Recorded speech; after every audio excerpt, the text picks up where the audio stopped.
दिल्ली दौरे पर रहेंगे सीएम जयराम। 20 नवंबर को दिल्ली जाएंगे सीएम जयराम ठाकुर। बीजेपी की महारैली में शामिल होंगे, शरीक होंगे। सीएम का दिल्ली में रोड शो होने वाला है और एमसीडी चुनाव के लिए रैलियां भी करेंगे। तो हिमाचलियों से मांगेंगे वोट सीएम जयराम। बड़ी खबर इस वक्त की, सीएम का दिल्ली में मेगा रोड शो होगा और एमसीडी चुनाव में रैलियां यहां पर की जाएंगी और इसी के साथ हिमाचलियों से वोट की भी अपील यहां पर की जाएगी। तो दिल्ली में एमसीडी चुनाव है और उसको लेकर पूरी तैयारियां बीजेपी की तरफ से की जा रही हैं। दिल्ली दौरे पर रहेंगे सीएम जयराम ठाकुर।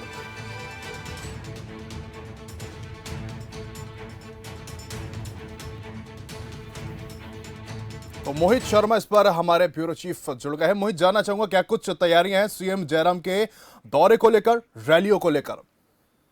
बिल्कुल, देखिए यहाँ से अब क्योंकि अभी यहाँ हिमाचल प्रदेश में जो प्लान है चुनावी प्रक्रिया के तहत वो संपन्न हुआ है और 8 दिसंबर को नतीजे भी हैं।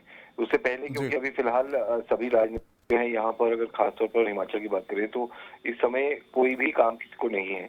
लिहाजा बतौर स्टार प्रचारक हिमाचल के मुख्यमंत्री जयराम ठाकुर को दिल्ली के एमसीडी चुनाव में जो है वो उतारा गया है और जयराम ठाकुर दिल्ली पहुंचेंगे। वहां पर अलग अलग नेताओं से मुलाकात भी करेंगे।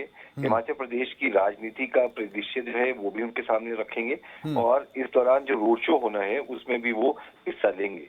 तो कुल मिलाकर के बीजेपी की जो महारैली होनी है उसमें हिमाचल प्रदेश के मुख्यमंत्री जयराम ठाकुर पहुंचेंगे और वास्तविक जो स्थिति है वो भी बयान करेंगे, कई नेताओं से मिलेंगे। तो देखना होगा कि किन किन नेताओं के साथ उनकी मुलाकात होगी और अपनी बात हिमाचल की राजनीति के लिए या कहें कि भारतीय जनता पार्टी के लिए किस तरह से वो रखते हैं। जी हाँ, मोहित, जानना चाहूंगा कब तक वो दिल्ली में रहेंगे और लगभग कितनी रैलियां वो यहाँ पर वो करेंगे? और सबसे महत्वपूर्ण ये है कि हिमाचल की बात अलग है और दिल्ली एमसीडी की अगर बात करते हैं तो उसमें क्या कुछ मुद्दे उठा सकते हैं, डिस्कस कर सकते हैं? देखिए, क्योंकि ठीक कहा आपने, हिमाचल की बात और है, लेकिन जो मुद्दे रहते हैं वो लगभग एक समान रहते हैं। यहाँ पर बात केंद्र सरकार की जरूर आती है कि केंद्र सरकार ने किस तरह से स्थानीय लेवल पर भी फायदा पहुंचाए, कौन सी ऐसी स्कीम्स हैं, कौन सी ऐसी योजनाएं हैं जिसको लेकर के एमसीडी जो चुनाव है उसमें बीजेपी अच्छा प्रदर्शन कर सकती है, कौन से ऐसे मुद्दे रख सकती है। क्योंकि हिमाचल में भी जब चुनाव होते हैं, चाहे नगर निगम के हों या फिर विधानसभा के हों, तो सेंटर की जो केंद्र की जो प्रायोजित स्कीम्स रहती हैं, योजनाएं रहती हैं, जिसमें सरकार भी आगे बढ़ चढ़कर बात जो है वो काम रखती है, उस पे उसका बखान होता है। लेकिन अभी क्योंकि दिल्ली में सरकार आम आदमी पार्टी की है, लिहाजा वहां पर आम आदमी पार्टी पर भी जो है ताबड़तोड़ हमला इस दौरान बीजेपी करेगी। उसके लिए भी मुद्दों की एक पोटली जो है वो तैयार की जा रही है जो एमसीडी चुनाव होने हैं और ऐसे में वही जो मुद्दे रहेंगे, जो दिल्ली के स्थानीय मुद्दे जो हैं वो इस बार जो है वो उनको जयराम ठाकुर बखूबी जो है उठाएंगे। उसके लिए भी तैयारियां जो है वो शुरू कर दी गई। वाकई मेरा अगला सवाल भी आपसे यही था कि अगर हिमाचल की बात करें और दिल्ली की बात करें, दिल्ली में लंबे अरसे से एमसीडी में बीजेपी काबिज है, तो कितनी बड़ी चुनौती से आप देखते हैं और खुद जयराम जी के लिए भी कितनी बड़ी चुनौती यहां पर रहने वाली है? क्योंकि आप जो है उसने अपना थीम सॉन्ग भी लॉन्च कर दिया है और कांटे की टक्कर देने की सीधे तौर पर बात भी करती हुई आप नजर आ रही है। तो खुद सीएम जयराम के लिए वहां पर प्रचार करना, प्रसार करना कहीं ना कहीं चुनौती नहीं होगा? एक निश्चित रूप से एक चुनौती रहेगा और वही मैं बता रहा था कि आम आदमी पार्टी का दिल्ली की नब्ज पकड़ना ये बहुत बड़ा मुद्दा है। यानी वो जानती है कि कितने प्रतिशत लोग जो हैं वो आम आदमी पार्टी को जो है वो समर्थन करते हैं, चाहे खुल करके या फिर दबी जुबान से। तो ऐसे में ये बहुत बड़ा एक रहेगा बीजेपी के लिए इस बार खास तौर पर, क्योंकि सरकार दिल्ली में आम आदमी पार्टी की है और आम आदमी पार्टी भी पूरा जोर लगाएगी अपना और बखूबी जो प्रचार करेगी। जिस तरह से एजुकेशन सेक्टर में आम आदमी पार्टी ने दिल्ली में जो है अपनी पीठ थपथपाती रही है और स्वास्थ्य के क्षेत्र में बेहतरीन सेवाएं दी जा रही है, ये इस तरह का दावा आम आदमी पार्टी करती है। इसका किस तरह से बीजेपी जवाब देती है ये देखने वाली बात होगी। जयराम ठाकुर क्योंकि हिमाचल से ताल्लुक रखते हैं, तो जिस तरह से मुख्यमंत्री में हैं, जो एक जो रूटीन फैक्टर रहता है, रूटीन जो वर्क रहता है या कहें कि रूटीन प्रचार का तरीका, वो केंद्र पर फोकस हो जाता है फिर वहां पर जाकर के। तो तभी मैंने कहा था कि और मोहित, महत्वपूर्ण ये भी हो जाता है, दिल्ली वो जगह है, राजधानी है देश की, जो देश के हर एक कोने से यहाँ पर लोग आते हैं और जैसा कि आप बता रहे कि हिमाचलियों से जयराम वोट मांगेंगे, तो क्या उनको रिझाने में एक चुनौती होगी या फिर आसानी होगी?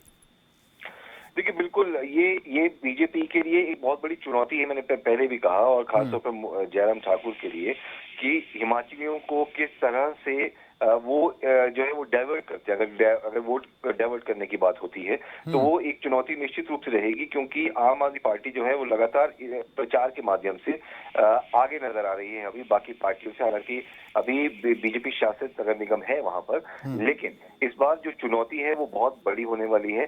क्या वो मुद्दे काम करेंगे जो पिछली बार बीजेपी के लिए मुद्दे काम किए थे, या फिर एक नए मुद्दों की पोटली जो है इस बार बीजेपी को खोलनी पड़ेगी आम आदमी पार्टी के खिलाफ, क्योंकि सीधा मुकाबला आम आदमी पार्टी से ही है भारतीय जनता पार्टी का। तो देखना होगा किसको सफलता मिलती है, और ऐसे नेता जो जिस तरह से जयराम ठाकुर यहाँ से जा रहे हैं, इनके वहां पर जाना और क्या हिमाचलियों का वोट डाइवर्ट करने में कामयाबी मिलेगी या नहीं मिलेगी, ये देखने वाली बात होगी। एक आखिरी सवाल आपसे यहाँ पर लेना चाहूंगा। हिमाचल के जैसे सीएम जयराम यहाँ पर जाएंगे, रिझाने की बात हो गई, सारी बातें हो गई, क्या हिमाचल का कोई मॉडल का भी डिस्कस कर सकते हैं कि ये, और दूसरा ये, क्या और कोई दिग्गज नेता भी यहाँ पर सीएम जयराम के साथ जाने वाला है?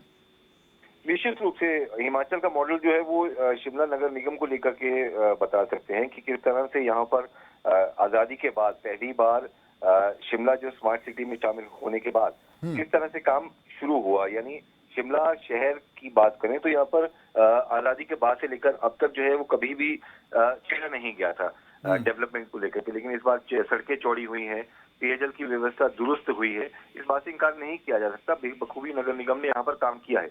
उस मॉडल को जयराम ठाकुर दिल्ली में रख सकते हैं, और क्या बदलाव हो सकते हैं, किस तरह से लोगों को सहूलियत मिल सकती है, क्योंकि देखिए विकास एक निरंतर प्रक्रिया है, वो तो होनी ही है चाहे कोई भी पार्टी काबिज हो नगर निगम में भी, लेकिन वो लोगों को क्या अलग से मिल सकता है वो देखने वाली बात होगी, और लोग वहीं पर जो है अपना मत भी डालते हैं। आपको याद होगा कि थोड़े ही दिन पहले हिमाचल प्रदेश ने भी जो बिजली का दरें हैं वो 160 यूनिट फ्री की हैं। यानी सरकार को मालूम था कि कुछ ना कुछ कहीं ना कहीं अपने आप को हट के फैसले लेने ही पड़ेंगे, तो वो लिए हैं। उसके अलावा गांव में पानी जो है वो बिल्कुल फ्री कर दिया गया।